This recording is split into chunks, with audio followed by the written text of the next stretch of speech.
Greg, at the margin, at what point does hiring a college grad become a worse economic decision than spinning up an AI agent?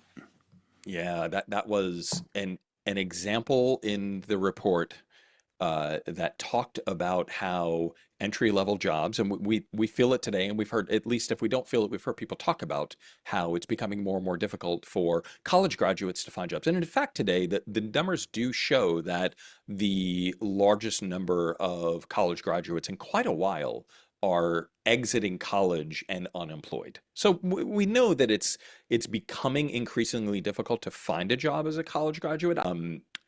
Most interestingly in the report, this is an area that I thought was wildly positive, where I found the report this year to be not doom and gloom, but it did look at the negative consequences and effects of some of these converging trends and technologies. This part was pretty positive in that it basically said that college students or young graduates, people entering into the workforce in general, can choose to uplevel their skills and become a manager of autonomous or a manager of agentic or AI related agents as opposed to doing the work that those agents can do for them. So I find that to be a very logical conclusion to draw as work becomes easier. Like I don't want a great example is that my mom was taught shorthand in college, right? Hmm.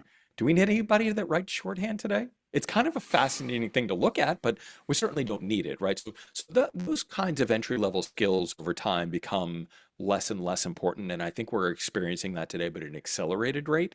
So I actually don't feel like college graduates having a hard time finding a job are, it feels like AI whitewashing, which is a great phrase when we say it's because AI.